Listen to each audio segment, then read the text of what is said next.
Here I have a drum part that is severely in need of some quantization. The most common way to quantize is to use the key command Q. This will lock each note to the nearest value, which is selected in the drop-down here. In this case, it's 16ths. Press Q on your keyboard. Let's listen to the part now.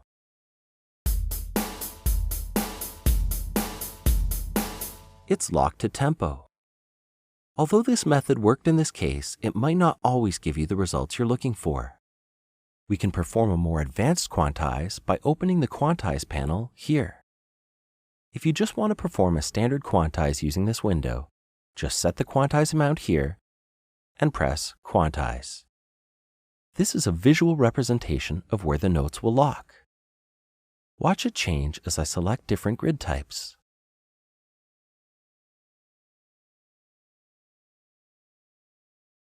You can also decide whether the grid will contain straight, triplet, or dotted notes. This can create some really interesting patterns. To apply swing, use the slider here. This is only available when straight is selected. If you have auto checked, the quantize will change while you adjust the settings so you don't even have to press apply.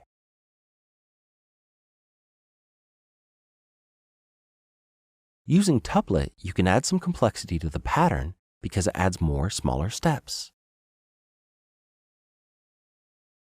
The catch range allows you to determine which notes get quantized. You can see a green area appear around each quantize point. This is the catch range. In earlier versions of Cubase, this used to be referred to as the magnetic area. Any notes that fall outside of this area won't be quantized. Non-quantize does the exact opposite. When you raise this, a red area appears around the quantize points.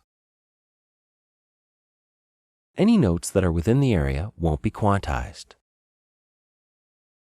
Random is a neat feature because it can add a bit of a human feel to your music. It will quantize some notes right on the beat and some slightly off the beat depending on how high you set it. Setting this to something under 10 can produce some really good results. For iterative quantize, let's check out the more detailed view in the inspector. By setting the iterative strength, I'm deciding how much the notes will be moved towards the quantize grid, and I can keep adding and increasing the strength if I want. By setting this to 100, I'm basically doing a hard standard quantize. The next feature I want to show you isn't available in the inspector. So let's go back to the Quantize panel. If Move MIDI CC is checked, any controller data that is associated will be moved with it.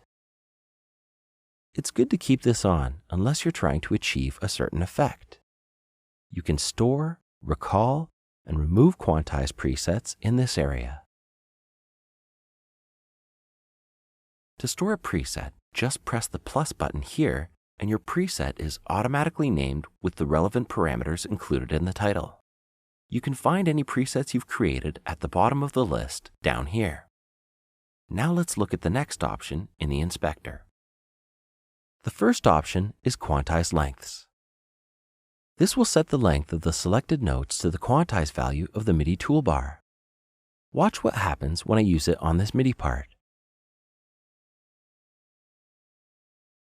All the note lengths changed according to the settings I just made.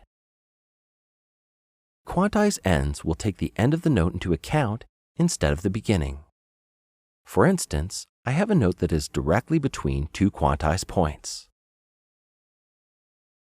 When I select Quantize Ends, it will lock to the point that is closer to the end of the note, not the beginning. Otherwise, it works exactly the same as the other quantize functions. Undo Quantize is next. This is a really neat feature. When you quantize on a MIDI event for the first time, the note's original positions are stored. This way, no matter how much quantization you apply, you can always get the original back. Freeze Quantize allows you to define new original positions. Essentially, it is saving the current positions of the notes, so that when you use Undo Quantize, they will go back to these positions. This is great when you are happy with the progress that you've made so far and you would like to try a few more things without losing what you've got. Now open up the next example project. Now let's go to the Edit menu and under Advanced Quantize, choose Create Groove Quantize Preset. What this does is allow us to take a MIDI part and make a quantize setting from the groove to apply to other parts. When you select this option, the quantize value up here on the project page immediately changes to match the groove. If you click on the drop-down, you can see a description of the groove. You can also create grooves from audio files, which we discussed in the Audio Warp videos.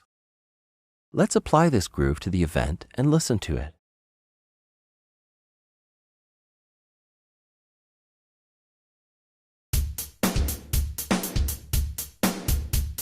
Advanced Quantize is a powerful tool that allows you to have full control over MIDI in Cubase.